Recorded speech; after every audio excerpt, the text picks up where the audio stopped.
she had a lot of haters, a lot of doubters. She had to come through a lot. If she wasn't her biggest champion to be like, I know what I'm doing, I got to keep going, she would never be where she is today. All right, guys, welcome back to the show. This is Meera and Min for Woke and Pretty, and today we are getting right into it, and we are talking about Drew Barrymore. She has announced that she is bringing back her talk show despite the Hollywood strikes, despite the writer's strike, and she is facing a lot of criticism right now. And there's a lot of stars right now that are facing criticism, but she's at the top of our list. Min, you brought this to my attention. Give us the details. She's going back into production because she wants to have her next season of her show. It's going into season 4. She's very excited. Okay, cool, girl, do you. But your writers are still on strike. So you're not allowed to use any of the basically new content. You have to come up with all of this yourself. And this feels a little overprivileged. This feels like a 3-year-old kind of wanting to not leave the house without his pants. Or leave the house vividly, or not want to leave the house without a toy, whatever that looks like. But girlfriend, you came from a world of privilege. You grew up as a child star. Your parents pushed you into this, blah, blah, blah. And now I feel like why did I just expect more from Drew? Like, why? Yeah. And question, because everybody knows this, all of Hollywood is slowly getting roasted. Oprah, The Rock, Ashton, and Meera. Yeah. But who is she going to interview? Who's she going to interview? Because the thing is, she could be in compliance with this strike. And if you know what we're talking about, you know what we're talking about. But basically all the writers are on strike, all the people who do the things behind the scenes because they're negotiating, rightfully because of the streaming situation. And the example that comes to mind is that show Suits on Netflix that's getting all the attention. They've broken records on Netflix for streamings in a week, like over 1 billion. And they have all these seasons. So people are just coming back. So they're doing gangbusters. But a writer basically said for the entire quarter, I got $236 because there's no stipulations or no part of their contract that included streaming, because the OTT streaming market started taking off during pandemic. It was already there, but very much on a smaller scale. And we consumed actual television. So now these writers are rightfully so trying to get their piece of the pie because it's not fair, especially moving forward. And so, yes, Drew is privileged. And yes, we expect more from her because she is Drew Barrymore. But she's probably just giving business to people who are not part of the union. And she's saying she's going to be in compliance, but she interviews actors. What are they going to promote if they can't promote what they're on? And it's really Min, the one thing I will say, it's really interesting because the other talk shows are paused. The late night talk shows have created a podcast that basically is used to generate ad revenue to give back to the people on strike so they can continue to be on strike because they are also writers and they came up the same way. And Drew's not writing her show. I don't know. Maybe she'll use it for... Maybe let's give our girl Drew the benefit of the doubt. Maybe she's going to use it for something else as a platform. Maybe it's not going to be actors and actresses. Maybe she'll interview people who are doing good because Drew does that. Maybe she'll highlight cooks. Maybe she'll highlight this particular situation. I'm sure she'll address it, but I don't know how much empathy, real empathy, not, oh, I'm with them, but real, I resonate with you. And is this going to alienate her from these people who are part of the WGA, or what is it? WGA, Writers Guild of America, and the SAGFA or whatever. I can't even know. I can't even keep it straight. But is it going to alienate her from those people to work with her in the future? I mean, listen, the jobs in Hollywood in general are finite. We both know this. There's a finite amount of jobs out there, especially in Hollywood, and to get that quote unquote big. I think that even if I was a writer and had the option to work on Drew's show, I don't think that would be a place that I would, knowing that you can't support me anymore or wouldn't support me. But she's supporting other people. Not everyone's part of these unions, right? So there are other people that are on set that work with them. She came out in 2020. Like, she came out during COVID, like, period. So she's part of that whole, we got to figure it out. So we don't know who works with her, and despite the people who are in the union, there are people who are not in the union that do need jobs as well. So she is producing something, and maybe they'll work out. And if the people don't want to come back after, then they don't want to come back. I don't know. I honestly will give her credit for being this person, for being that change maker, to being that one taking a stand and being ready to take the heat for it, because she had to have thought about this. But at the end of the day, she doesn't need this show. She doesn't need any of this stuff. She doesn't need all these writers. She can figure it out. Come on, she has her own production company. I guess I would feel, and we also don't know what she's paying her team, right? Yeah. And it is extremely expensive to produce a show. Just to give you guys an idea, I'm a podcast producer, Meera. You have your own podcast. We have this podcast. But I'm going to tell you, like, if we were to equate how much time and energy, but before money goes into producing this particular podcast every single week, it takes a lot. And if we equated that time into money, we're looking at least a couple thousand. And this is not even television. And is way more. Right. Lots more. So we don't know if she pays her people well. I'm hoping that Drew knows that she pays her people well and treats them well. And I think between you and I think if she does this, that will be a factor. But yeah, I don't know. I still don't think I would. But then again, maybe I'm also at the point in my career where I want to be really selective. Maybe, you know? Or maybe you have other options. If you don't have another option, maybe you loved working on that set. Maybe the atmosphere was great. And maybe you have kids that you got to raise. Mm-hmm. We don't know people's situation. Like we can't, like, it's great to stand on our high morals and say, oh, we're not crossing the picket line. But there are people who cross the picket lines when the nurses are on strikes and they bring in those other nurses that are not covered and people are hating on them. At the end of the day, I get your point, but those nurses are freaking saving lives and they're crossing the picket line, getting spit on, getting whatever. And same thing with the writers, right? Like you're getting shit on. Yeah. But you're doing something good. And she's creating, hopefully she's not going to have actors and stuff. Maybe she'll have feel good stories or highlighting human things. I don't know. But people have spoken out and said that they do employ WGA writers and that it's really her crossing the picket line, and the people that you choose to bring on there are also supporting not their initiative, right? It harms all the writers. But I don't know. We'll see what happens. This is affecting a lot of things. And I don't think America, Canada, and the people who watch our shows are really going to understand it until September, when all of those new shows are supposed to come on. I was about to say, I am feeling the lack of content available, entertainment content that we were already seeing that lack happen. And if you guys don't think there isn't a lack, like I have a feeling that why Disney is reviving and like making live actions of their Disney princesses is because they run out of ideas. Maybe not, but everybody's thirsty for content. Okay. I'm already feeling it. The entertainment. Well, I don't know if that's why Disney's doing that. Disney takes years to produce those live actions, but I feel like that was intentional in your market. Maybe some of them I'm loving, so good for you, Disney. But regardless, everybody's thirsty for content. We're not seeing enough content, and with the writers going on strike, this makes me question what. Yeah, I'm already feeling it. I want the new season of Bridgerton out, people. I want to see Emily in Paris. Are those going to not drop now? They're done filming them. Right, they're in editing stages. Yeah. Okay, so let's talk about who is having content right now.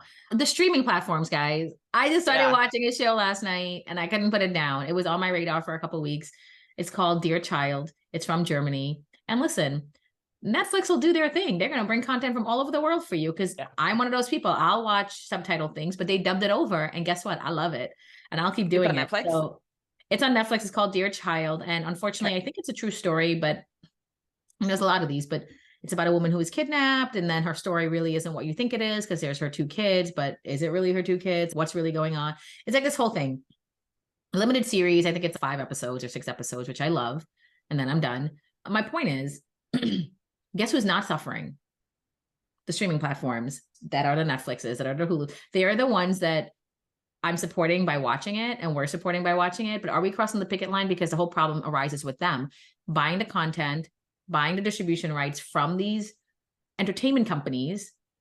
And because these entertainment companies have these contracts with these writers and actors that this is not part of it, they just make money from selling the rights. Netflix pays for the rights. Yeah, I know. And based on the contract. Okay, devil's advocate. And listen, I'm not on their side, but a lot of these contracts and a lot of the shows that are currently running, there was no indication for Suits, for instance, there was no indication that the streaming services, no, there was. I was going to say there's no indication that they were going to this big on the streaming services. I think those contracts are going to be rewritten. They have to be, and this is part of the strike. This is why they haven't settled, because they don't want to rewrite it. The writers want them to rewrite it, that they're benefiting from it, similar to when it was distributed on TV or other new media outlets or whatever, the movies or whatnot. But right now, streaming has become so important. They're trying to say it's the same. We need to be compensated the same, or at least like to a better degree. And these companies are like, these entertainment companies are like, hell no. Yeah. So that's my understanding of it. If I'm wrong, yes, it should be the same. It should be, because this goes back to, I wanted to say Natalie, it wasn't Natalie Portman. Scarlett Johansson. Oh, Scarlett Johansson she was villainized for this. And I do not understand why. The woman, I know why. You and I both know why. Well, had it been Hugh Jackman, would anyone better than that? I was gonna say, I love you, Hugh, but like fighting for it, he would have applauded. But she had Black Widow coming out, and then the pandemic hit, and then what happened? We never put it in the theaters. Or did we? I don't think we did. We did, but the ticket sales in theaters were so low because it was during pandemic. Disney decided, that's not a problem. Let's push it out through our platform. As they should. And have them pay. Had a problem with Disney. $3.99 additionally on your Disney service. So you have Amazon Prime, and like then you can still buy a movie or rent a movie. And it was the same for Disney, right? So it was $3.99 and those were streamed. And she wasn't compensated, and then she obviously fought to have it compensated. We don't know the outcome. They kept it and won. We don't know the full outcome. They kept it quiet. But yeah, in my head, I was like, good for you, girl. I would too. But you know what? She had to go out there, be villainized by everybody saying she's greedy. Oh, isn't she happy that she already got $40 million for the movie? Why does she want more? That's none of your concern. People are getting paid more, and they're still using her likeliness and her work without getting paid. It's not fair. It doesn't matter if 40 million is a lot to you. My whole thing with that is she was willing to take a risk and ruin her relationship with Disney. Yeah. Period. That's more detrimental to her career moving forward than anything else. Because remember, it wasn't just Black Widow in the Avengers movies, plus having her own movie. She was also in the Jungle Book. She was voices. Like when you work with Disney, you're working with Disney in all different aspects. She was willing to stop that for what's fair. It's not because she's greedy. No. It's because she knows what she deserves. And I am very much, we villainize people. I'm so glad you said that. Because I was like, let's get the true heart of this. She was just asking for what she deserved. She knew what she deserved. Because if it was Hugh Jackman, to your point, people might have said, like, oh, don't you have, they might have said, don't you have enough money? But they wouldn't have batted an eye. They wouldn't have villainized him. They would have been like, good for you, Hugh. Yeah, so, of course. You know what? Whoever disagrees, you can suck it. You don't have to listen to me. Amen. Sorry. I'm with you. Because women should be paid what they're worth. Yep. Yeah. It doesn't matter if it's $40,000 or $40 million. Exactly. Girl deserved her $40 million for that movie, because it was despite if what you think is a good movie or not, there are actors getting more than that for a single movie that flops. Sorry, Kevin Costner. Oh gosh, yeah. Brought his name back. Oh, weird. It's in Palm Springs, everybody. It's beautiful here though, and I'm loving it. But yes. So, anyways, Drew, I hope you're doing the right thing. I really hope that comes out later of something that we're not seeing. But the other part of me was hoping that you would have just been standing behind your writers and or maybe this is to keep other people employed, because really those people, everybody needs a job, especially in this economy. All right, moving forward, what do we got? Let's talk about Jeff Bezos and Lauren Sanchez. They are stepping out everywhere, guys. This is their season to come out as a couple. I guess it's been 1.5 years, 2 years since his divorce. They are together. They are out at Michael Kors fashion show, or just fashion shows. Why? I don't even know if it's Michael Kors, just fashion shows. Why are you here at Fashion Week, Jeff Bezos? Go run your company. Go take some more money. He doesn't need to run his company. He has people doing that for him. Please, girl. He was at the Beyonce concert with her. I know you have a life, but why you got to show it? You're not a celebrity. I don't care. I don't care. I want to ask, but don't. Okay, I'm just gonna ask. Does she want to be out a lot more? Is this what's happening? Or is he just getting more attention now? Because again, we're starving for content. I don't know. So here's the thing with Jeff Bezos, right?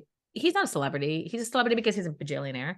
But Lauren used to be on the media here. She used to do celebrity news and entertainment gossip and stuff like that way back when. Whatever that show is that Mario Lopez was part of, I think. E Entertainment or E News? No, it was on NBC. So it was like entertainment television or whatever. So she was on there for a while. I don't know what she did after that, but that's what she did. And I know she was married. That's obviously how that whole thing started. But I don't really know what she did outside of that, what her connections are in that circuit.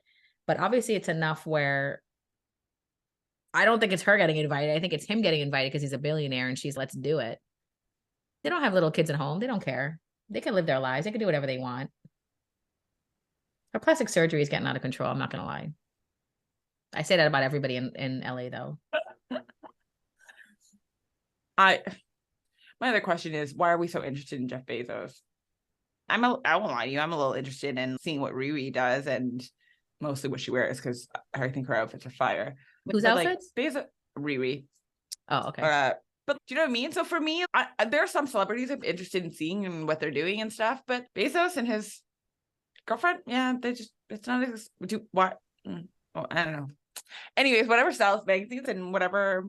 I don't know. Good for them. Mackenzie's moved on. She's married, divorced again. She's moved on. She married a school teacher. She moved on. That school's teacher. I don't even know how you could marry a school teacher and just be like, I'm Mackenzie Bezos. After Bezos, you mean? She married a school teacher after Bezos? And then divorced. They got divorced. Loneliness. So I know we were talking about the SAG WGA strike. So Jamie Lynn Spears, Britney Spears' sister, we do not like her very much, but whatever. Trying to capitalize off her sister, but whatever. She's in her own right. She's a mom, whatever. She's in that show, Sweet Magnolias on Netflix. Yeah. Terrible actress. Whatever. Zoe 101, Zoe 102. She's apparently joining Dancing with the Stars, and she's donating her salary to the SAG-AFTRA WGA strike. Now, my question to you is, she's donating it to a cause because she's so great. That's obviously a PR thing. Obviously. And it's sad because she's going to be dancing when she ain't no dancer like her sister. Not that her sister can dance really, but she's known for her dancing back in the 90s. Mm-hmm. So what do we think? If Drew Barrymore invited Jamie Lynn Spears to the show, would Jamie Lynn go? I think she would. Oh, yeah. No, Jamie Lynn would go. Jamie Lynn needs the publicity. But crossing that picket line and going on the Drew Barrymore show is putting you against the strike. You're supporting what Drew does. Now, Jamie Lynn is basically donating her salary. I didn't even know they got a salary, but I'm glad they do. But they're donating their salary. She's donating her salary. But she would do that. So it's counterintuitive. He needs a good publicity. This is a publicity. This is her PR team being like, you're hated. Yeah. We need to fix this because this ain't good. You need Spears to be in the media. Yeah. And in a good way, not somebody feeling nobody was ever going to really feel sorry for her at this point, I think. But yeah, this is a good revision and a good step into, I don't know, there's potential there. I don't know. I mean, one, good for her for doing it. And if you donate all your salary to helping the writers and on strike and stuff, I don't know. I'm not a fan. I don't care. That's not horrible. I know why you're doing it. And it just feels like a revision of one, your career, and then two, to get you in the better books. But I don't know. I'm sticking with my girl Brittany, and I think truth will tell. Listen, I don't even think we need to be Brittany versus Jamie Lynn at this point, because who cares? It's two different people. I'm sure she's trying to do her own thing on her own right, but she can take away the last name and have that option. You don't have to live off of that where you started. It just doesn't make any sense. So here, let's move on to the next one. So do you have any ones that you want to talk about? Because I have a good one. I have a good one. Pop your good one. Okay, our girl Oprah. Why you roll your eyes, man? So Oprah Winfrey recently said she is, as of this morning, this came out. Sorry. Girl never felt imposter syndrome in her life. She had to look it up, and it was a very alien concept to her. That's why I rolled my I eyes. call bull crap. Let me tell you why. I'm going to read this verbatim on here. Thank you, People Magazine, for putting this up, because one negative emotion Oprah admits she's never felt: imposter syndrome. That feeling of self-doubt that perhaps you don't belong in that good job or good school. We know the feeling. Thank you. Yeah, you didn't need to break down for us. Yeah. So anyways, it's basically the fear of someone's going to expose you, that you're living a life that you're not supposed to be living. Like you don't belong. And I feel like a lot of women feel that way, period. All the Anyway, time. so not Oprah. She literally, I'm quote unquote, quote, I don't have any of that imposter feelings that so many people have, she said. I didn't even understand. I had to look it up. So when you got fired way back when in Tennessee and you moved on to something else, you didn't have that moment of doubt that, oh, what am I doing? As the first Black talk show host, you didn't have a moment of, oh, am I doing the right thing? Am I doing the wrong thing? You didn't, all these topics that you brought up, all these amazing changes that we look back and we're like, you're such a change maker, because you're talking about child exploitation, trafficking, people who were abused as kids, and you're working with them, with therapists on air, compared to what other hosts were doing back then, what other talk show hosts were doing. You're telling me there was never a doubt that you're going in the wrong direction? I don't know about that, Oprah. I don't. Man, I really want to give her the benefit of the doubt, but I'm having a hard time with Oprah lately, and this is probably why I rolled my eyes. First of all, back in the day, I will say I did love Oprah because she created a bit of a change inside me, but I don't know what it is about her lately. I'm just like, what is going on with you? Girl, if you wanted to donate to the wildfires, you could have done that anonymously and silently. One, and it wouldn't have made a dent in your pocket. I And think now two, for you trying to come bring out awareness for other people to donate. Okay, Like fine. her We'll and The bring awareness. Rock, her and The Rock donated their 10 million or whatever it is, and then they are encouraging other people 10 to million, donate. 10 million. Meera, that's like you and I donating $10. I understand, but it's not my place to tell people how much is enough for them to donate or not donate. Because Okay, true. Fair. Okay, hold on. Let's keep going though. But then, and now I don't know. Maybe it's because I am a little frustrated with the state of the economy. Maybe it's because I try to exchange Canadian dollars into American dollars for my trip. And let me tell you, the Canadian dollar is not doing so well. I don't know. Like, I'm frustrated because you had no imposter syndrome. Like, one of the beautiful things that I loved about Oprah was the fact that she was relatable. And now you don't sound relatable. was I relatable. know. Oprah is 69 years old right now. I know. Okay, so let's think about that for a second. 69 years old. She's twice our age almost. So she says, I won't even read the whole thing, but she doesn't have high highs and she doesn't have low lows, which is a good thing, because no matter what I'm going through, I know I'm going to come out of it and be okay. And I love that statement. But in her personality, let's play devil's advocate. She had a lot of haters, a lot of doubters. She had to come through a lot. If she wasn't her biggest champion to be like, I know what I'm doing, I got to keep going, she would never be where she is today. Oh, absolutely. And you have to be your own cheerleader to get to where you are. And because you have to be strong enough to get through all of that noise. Yeah. But maybe. Absolutely. And what kind of mentors could she have had at that age, like those younger ages? There wasn't one. But right. There wasn't one. So my devil's advocate thing, which is what I'm choosing to believe, is that she was her own big up. Like she was her own person to be like, I'm doing it right, whatever. She was her own man. And okay. And maybe that's why the term imposter syndrome didn't really relate. When I first found out about that term, I didn't think I related to it either. And I had to really dig deep and look back into my younger years to realize that it was there, but not. It doesn't surface in like these big moments like some people. It has these moments, because I always was sure of myself. I was always confident, obviously. Love. But I was never outspoken confident. That was a journey for me to get there. I didn't start off that way. And there were moments, like I started working at a really high-end fashion company when I was 15 years old. I was an intern there. And I got in because of a mentor that was assigned to me from my school. And he happened to be big wig up there and was like, what are you doing on these days or in the summer? come work for us. We've only had one intern before, and she was like our anomaly, but come work for us. And I was the first besides her. And I say the first because she was in college. She wrote in, she went there. They didn't pay her. Then they felt bad and they started paying her. I was the first official one at that company. That's a very big company now. But my whole thing is, did I feel different? Yes. Did I know I was different? Yes. Did I acknowledge it? Color wise, okay, it was a lot of women, but I was different color. I was from Brooklyn, not so great Brooklyn. These people are from other places that are really nice, goes away on vacation, do all these things. And I'm like coming in after high school. But did I suffer imposter syndrome? No.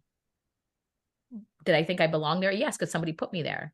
So I would say I didn't, but I know there's moments where I did. So I don't know. Maybe I'm the next Oprah. Maybe I'm the next Oprah. Girl, I'm on a CEO retreat right now. Oh, how's that going?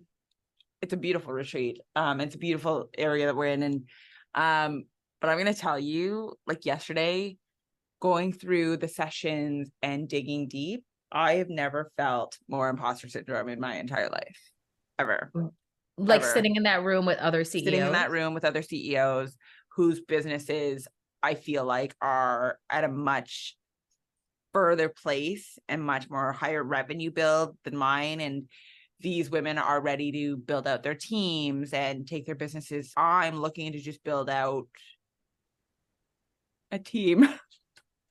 I'm laughing about it, but I've never felt so much more imposter syndrome in my entire life. And I've felt imposter syndrome my entire life, going to school, going to college, all of that. There's never been a point in my life where big things happen that I have not felt imposter syndrome. Launched my podcast this year.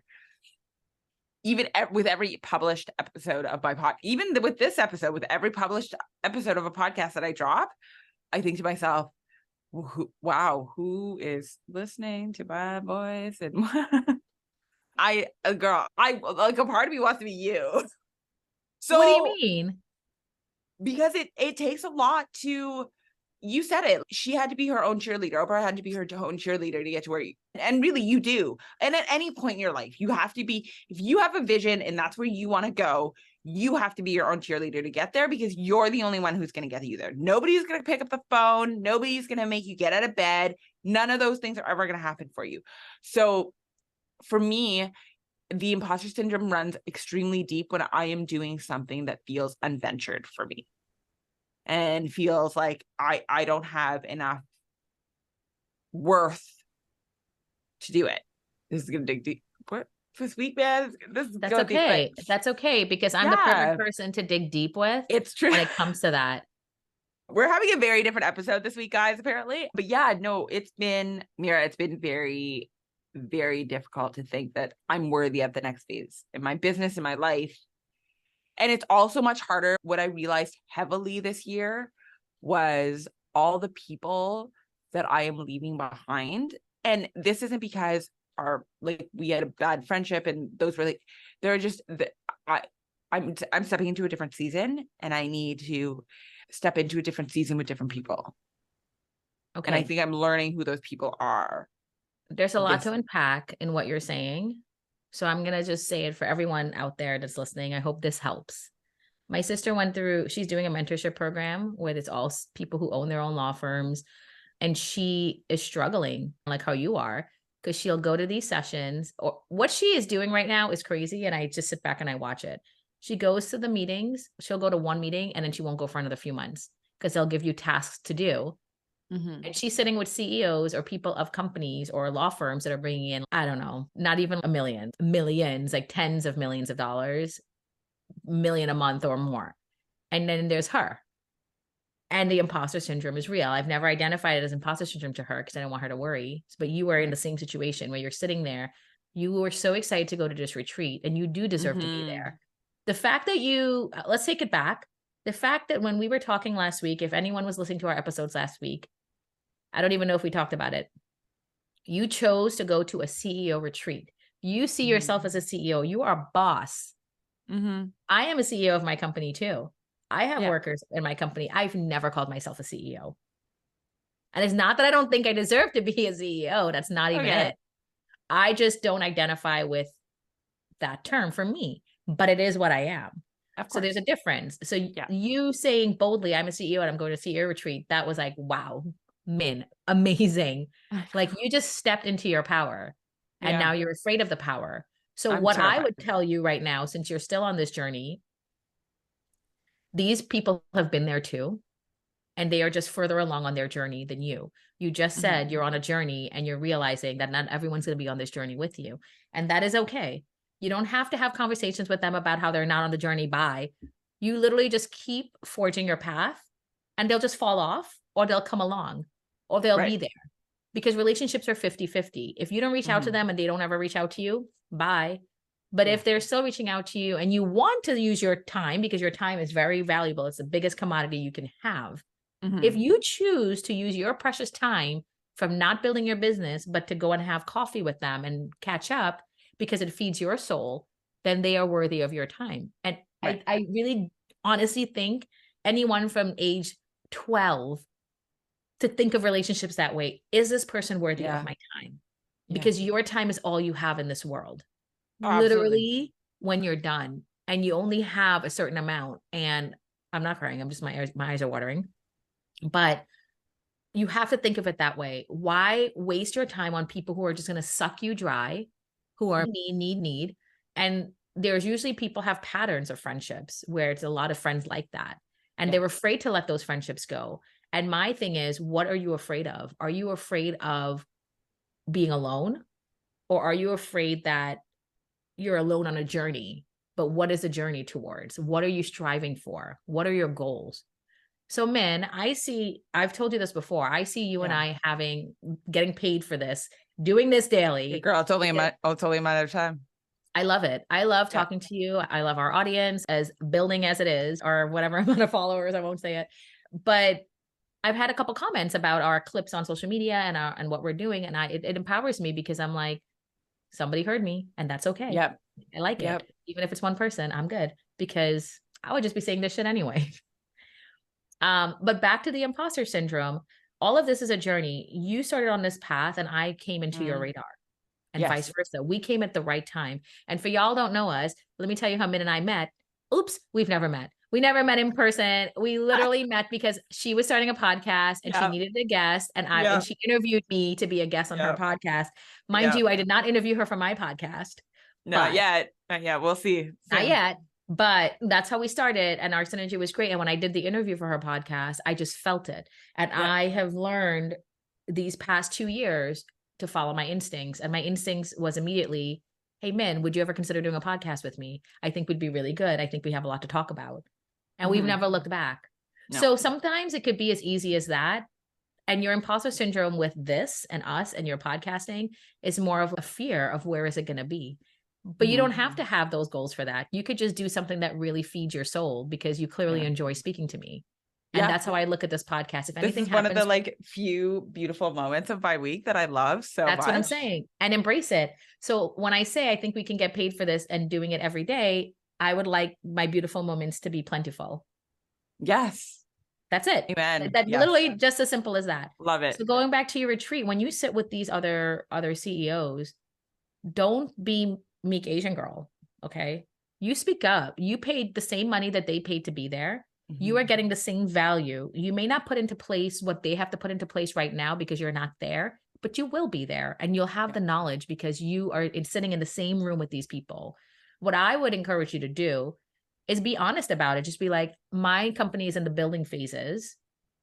I aspire to have a 7-figure company in the short term.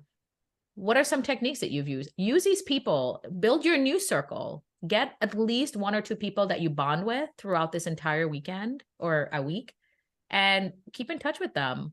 You never know. Maybe you'll have a good synergy like you and I, and these people can not uplift you or mentor you. You don't want that, but it's nice to talk to somebody else who has a company who's having their moments too, because even if you're making millions, you still have moments. Yeah, absolutely. So think of it that way. I love that. Thanks, girl. Yeah, go in with a different mindset. Don't go in thinking, did I deserve to be here? Is it too premature for me to be there? I think of it as when you have a kid and they're like 8 years old, but they're reading at a 12-year-old level. How impressive. That's what I think of it as. So you're Par the course, girl. Thank you. Oh, I love that. I love that there was we may add more of these guys for my own mental health. That's okay. We may add more of all these. have our moment. And listen, this is if you guys haven't heard the episode with Meera on my podcast, where I have her dive deep into knowing your worth, she talks a little bit more about this kind of stuff, and in her podcast too, which they should really be looking out for, Meera, because you're about to relaunch. So we'll let you guys more in on that on Friday about Meera's podcast, because I'm very excited about that one. Which I haven't recorded my own stuff. Min's making me change it up, and I'm all about it. I just haven't recorded. It's gonna be great, you guys. It's gonna be great. All right. Thank you so much for joining us. We will see you guys on Friday. We now drop 2 episodes. And until then, stay cool if you are anywhere near Palm Springs. This is hot. And if stay you woke and pretty and come back and join Yes. us. And if you have questions for me or Min, feel free. Hey, you better follow us on Instagram. You better follow us on TikTok. We are there and we are responsive. And it is us doing it. So y'all know we will tell you the truth. True. See you next time. Bye.